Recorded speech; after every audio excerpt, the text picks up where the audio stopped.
Salam alaikum wa rahmatullahi wa barakatuh. Bonjour, chers élèves de l'ONG Aide Service Éducation.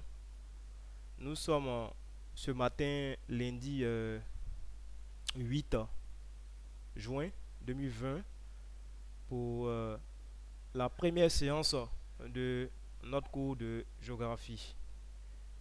Et je tiens à vous informer que cette séance est très importante. Donc, il faut vraiment suivre à la lettre. Alors, pour cette première séance-là,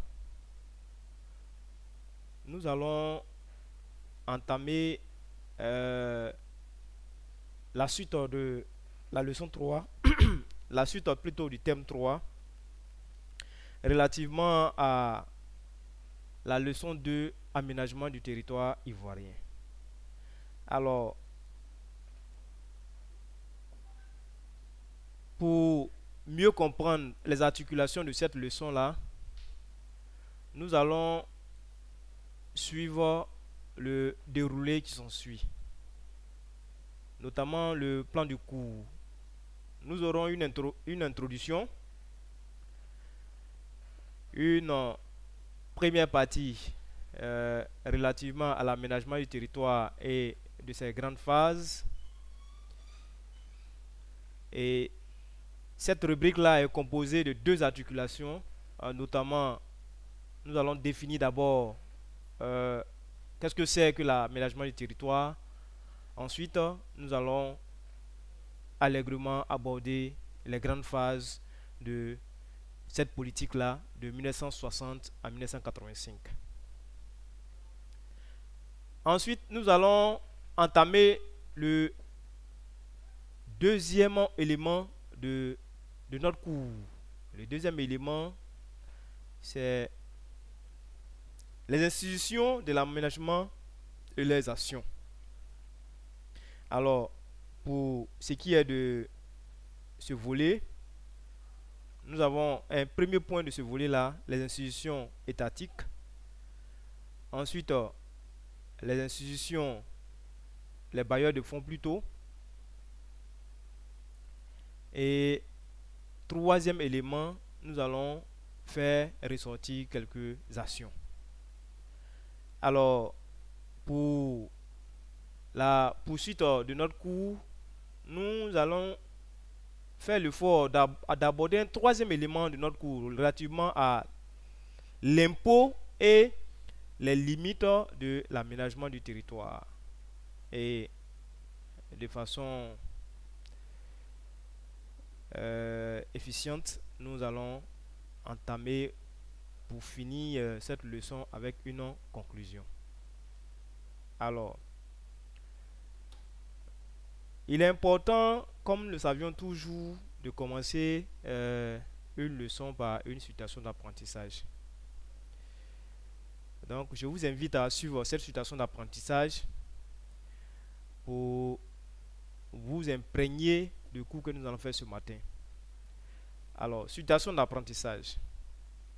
Binaté, élève de la classe de première D de l'ONG Aide, Service Éducation, part à Séguéla au nord de la Côte d'Ivoire à la suite de l'arrêt des cours dû à la pandémie de la COVID-19. Au cours de son voyage, il découvre avec stupéfaction la disparité entre les différentes régions traversées. À la reprise des cours, il explique sa découverte à ses amis de classe.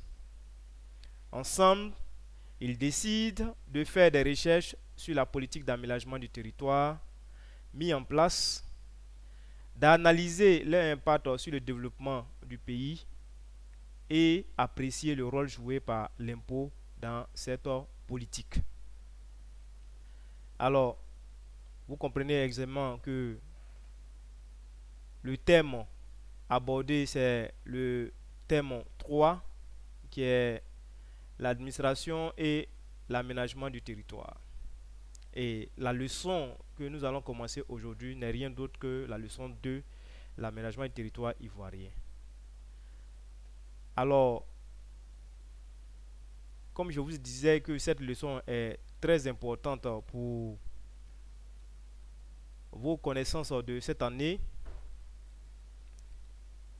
et que pour la petite expérience de Binaté qui a fait un voyage du sud au nord a vu un peu comment le développement de les différentes régions traversées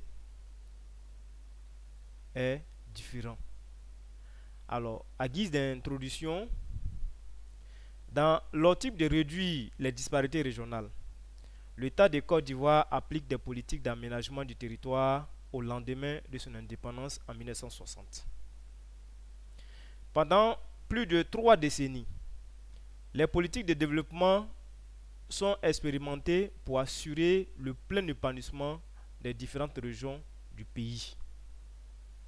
Cependant, quels sont leurs impacts sur le niveau de développement des régions pilotes en particulier et tout le pays en général?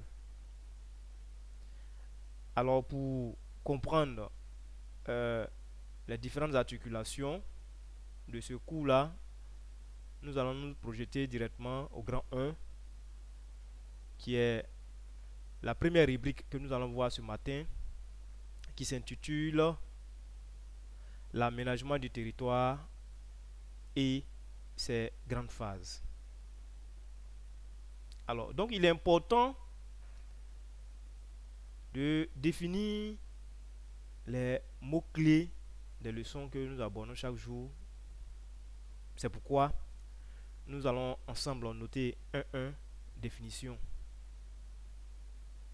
Alors, il faut retenir que l'aménagement du territoire est une politique qui consiste à organiser équitablement les infrastructures et les équipements dans les différentes régions, dans l'optique d'un développement harmonieux du pays.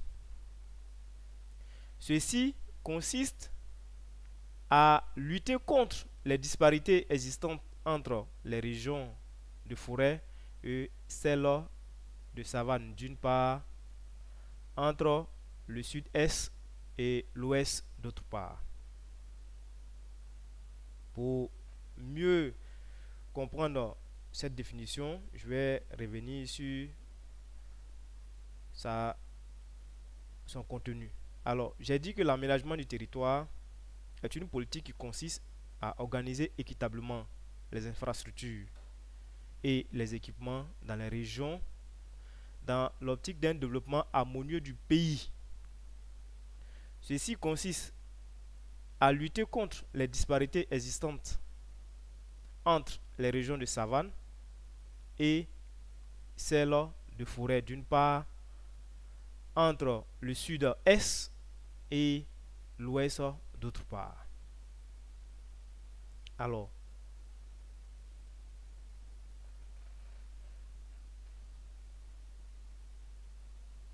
en guise de deuxième point de notre rubrique 1, de notre rubrique 1, pardon, nous allons noter 1-2 les grandes phases de 1960 à 1985. D'accord? Et le premier point de cette articulation n'est rien d'autre que le plan décennal de 1960 à 1970. Quand on dit un plan décennal, on sait que c'est un plan de 10 ans. Alors, le développement et la diversification du secteur agricole, notamment le Nord a connu l'introduction du coton et de la canne à sucre. Et nous allons continuer. Et la mise en place d'un véritable secteur secondaire basé sur l'agro-industriel et textile. On a Seau de Sucre, on a Bloon, on a Solibra, Gonfreville,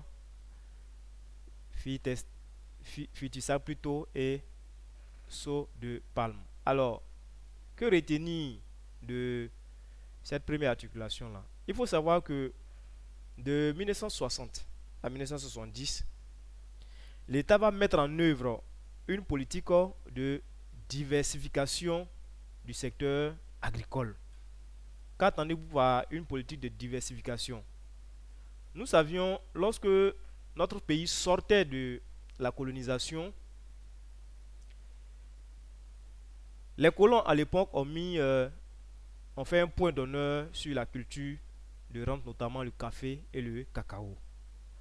Alors, à l'indépendance de la Côte d'Ivoire, c'était le café et le cacao qui étaient en somme les piliers de l'économie de notre pays. Pour éviter des difficultés dans l'avenir, alors les responsables politiques d'alors, notamment à leur tête le président Félix Houphouët-Boigny, va penser à une autre façon de faire, notamment en développant et diversifiant le secteur agricole.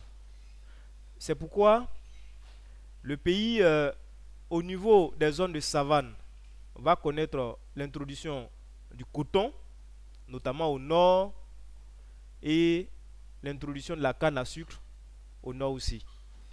C'est pourquoi vous verrez aisément que nous allons connaître le complexe sucrier de Ferké 1 et 2, le complexe sucrier de Borotou que vous connaissez aisément, et quand vous suivez très bien la grande zone de production de coton en Côte d'Ivoire, c'est le grand nord de notre pays. Et à cette politique de diversification des cultures, l'État va procéder à la mise en place d'un véritable secteur secondaire basé sur l'agro-industriel ou bien l'agro-industrie et textile. Qu'attendez par agro-industrie, ce n'est rien d'autre que les industries qui transforment nos matières premières directement venues de l'agriculture. C'est pourquoi on va connaître des structures comme ceux de sucre, Blowon, ceux de sucre qui est la structure indiquée pour la transformation de la canne à sucre, Blowon pour la structure indiquée pour la transformation du palmier à huile, Solibra n'est rien d'autre que la structure, notamment la société ivoirienne de brasserie qui se spécialise dans la production de la sucrerie, de la boisson et même de l'eau minérale. Nous avions Gonfreville du côté Boaké. Alors, sur le sucre, comme je l'ai dit, ça c'est du nord, et même il y a des démarrements un peu partout en Côte d'Ivoire. Blowon, c'est du côté de Boaké. Solibra à Abidjan. Gonfreville aussi à Boaké, est spécialisé dans la production de pagne. Fultisac à Boaké, Abidjan, pour la production des sacs pour nos matières premières, et Sodepam qui est la structure qui s'occupe du développement du palmier à huile en Côte d'Ivoire. Donc, si on suit très bien, alors nous allons partir de café cacao pour aboutir au coton, à la canne à sucre et au palmier à huile.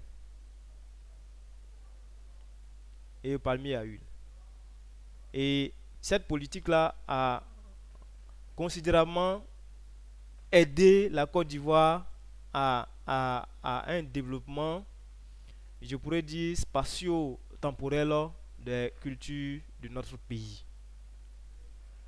Alors, le point suivant n'est rien d'autre que le second plan décennal de 1971 à 1980. Il est procédé à la création des équipements sociaux, économiques, notamment le port de San Pedro, et des projets sectoriels, notamment les industries textiles dans les villes de rail.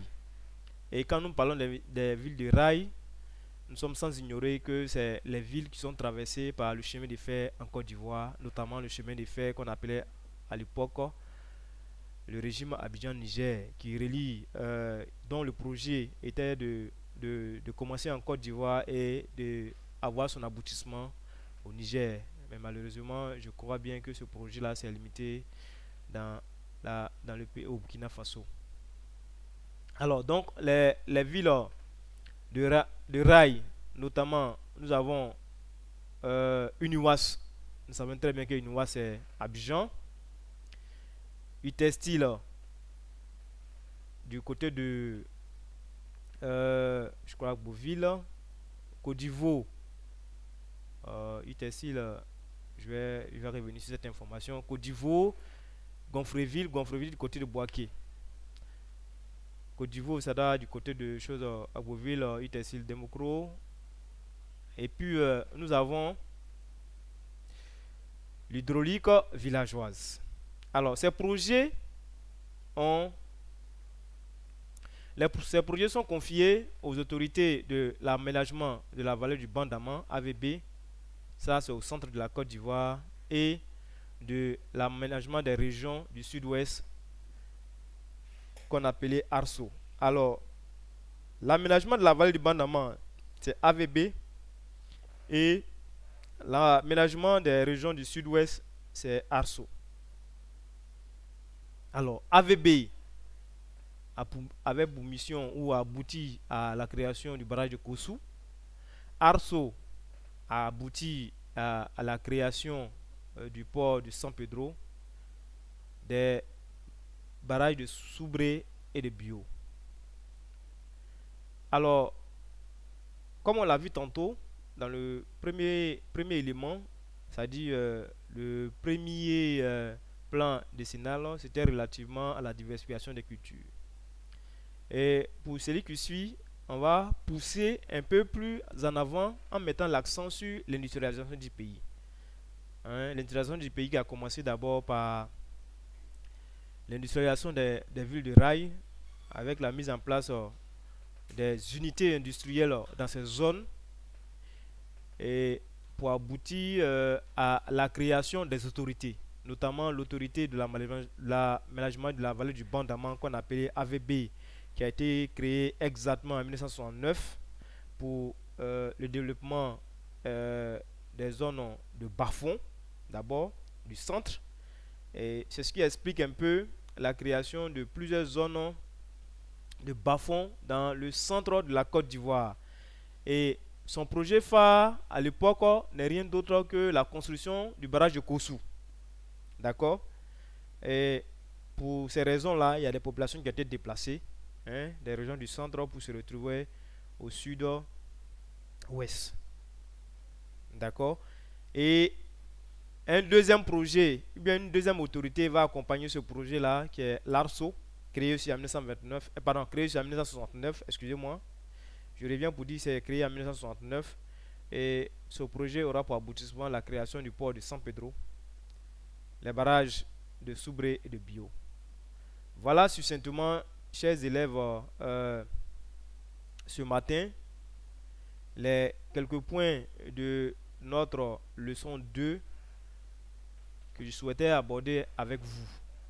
Alors, nous allons ensemble, avant de finir cette première séance-là, faire place à une série de questions pour les personnes éventuellement qui auront des incompréhensions, des préoccupations relativement à ce cours. Alors, je tiens à vous remercier pour votre séance ou bien votre attention et que Dieu nous garde pour le prochain cours. Salam alaikum wa rahmatullah wa barakatuh.